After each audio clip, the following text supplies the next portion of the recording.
When I went to Costa Rica, I had a sudden thought. Eureka.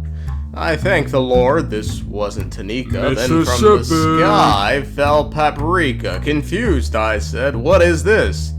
They don't got this in Africa. Shout out my nigga Mavuika. Yeah, that's right.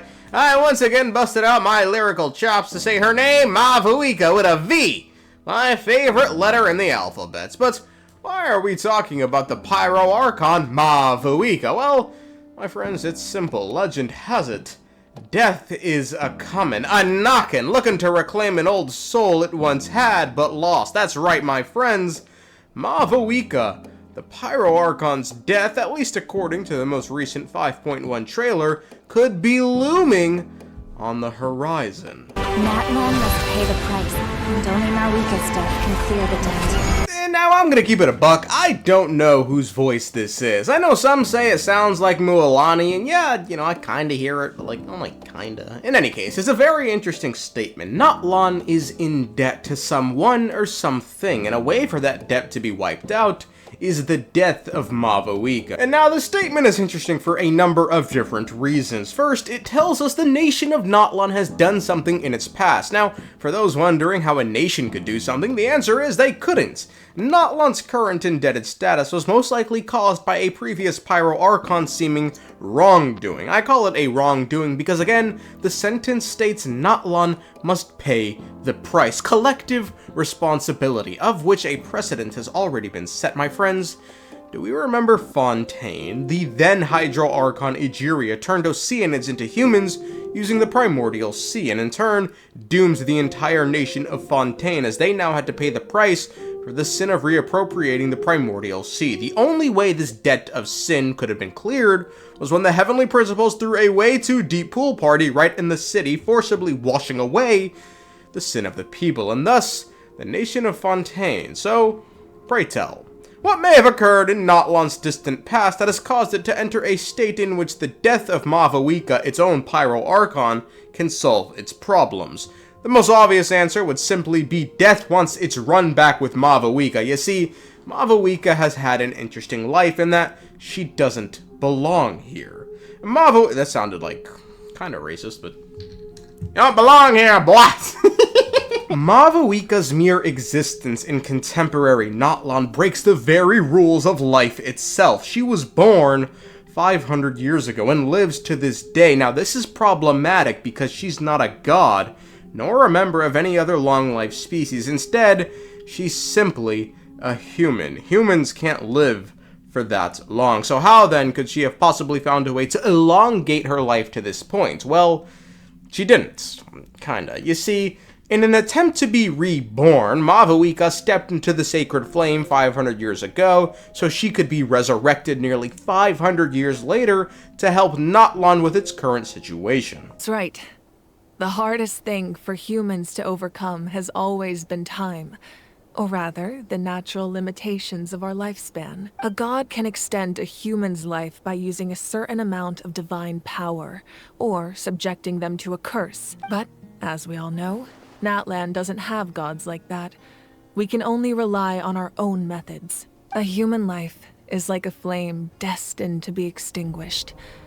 500 years ago, I placed my life within the sacred flame. Only by dying before my time could I have the chance to wake up again.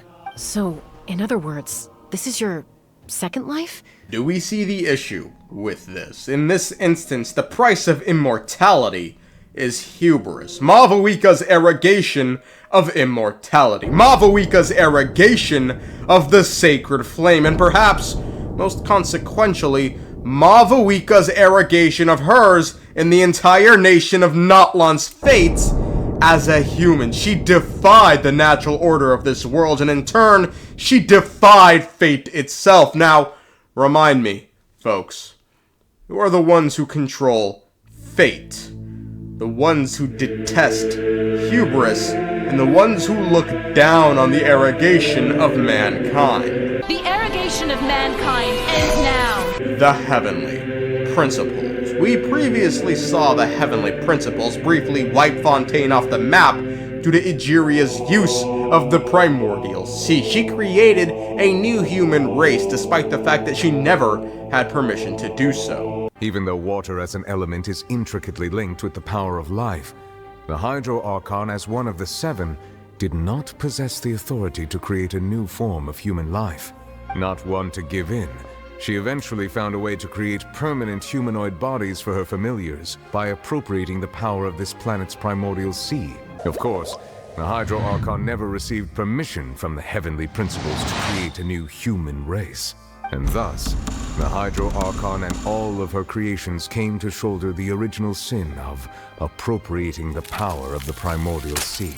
Her manipulation of the rules of life doomed Fontaine. Now, what of Natlan? While yes, Mavuika's manipulation of the rules of her own death could have doomed the entire nation, what if it's not that simple? What if instead of one person's manipulation of their own death being problematic, it's the entire nation's manipulation of the concept of death for their warriors? Because remember, when one dies during the Night Warden Wars, they aren't dead. They can be brought back to life, assuming their party wins. This whole thing is a manipulation of death. That presumably started when Xbalanque borrowed Renova's powers and created the rules of Natlan, which include the pilgrimage. Now, if Renova is indeed the shade of death, it would then make sense how Natlan is able to so easily bring people back to life during the wars. What doesn't make sense, however, is why the Shade of Death would do this in the first place. Defying the natural order of this world goes against the heavenly principles because they are the natural order of this world. That would pit the Shade of Death against the heavenly principles. Now, what's troubling is there may be some precedence for a shade shunning the heavens, and it's Istaroth, the Shade of Time. She, for a while now, has been acting in a manner that's just short of subversion to the heavenly principles. She was the only shade that responded to the Ankonomians. She helped Makoto create the sacred Sakura, which, in Makoto's own words, helped free Inazuma from the heavenly principles. Eternity extends time into infinity. Dreams illuminate each moment within. When both shine in unison, the sacred Sakura blooms from the darkness, finally free from the clutches of the heavenly principles. So then I ask, did this bastard convince another shade to go rogue?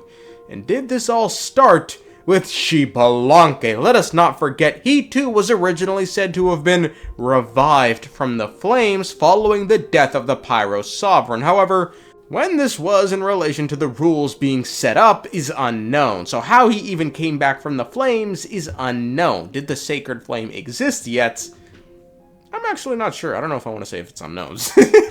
However, if it was in this moment he borrowed the power of Renova and came back, that would explain it. So, you know, he probably just went, oh, good heavens, good God, I love this res mechanic. This is great. Let's do it for the whole nation. The biggest problem with all this is, unlike Ejiria's case where it was clear Fontaine's punishment was something ordained by the heavens, Natlan's current predicament has nothing to do with them.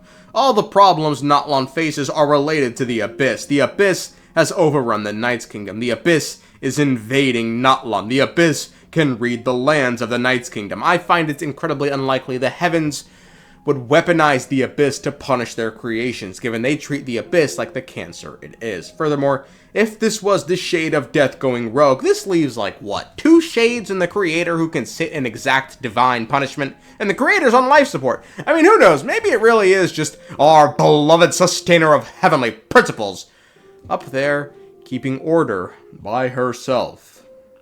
And may I just add, she's doing a mighty fine job of it.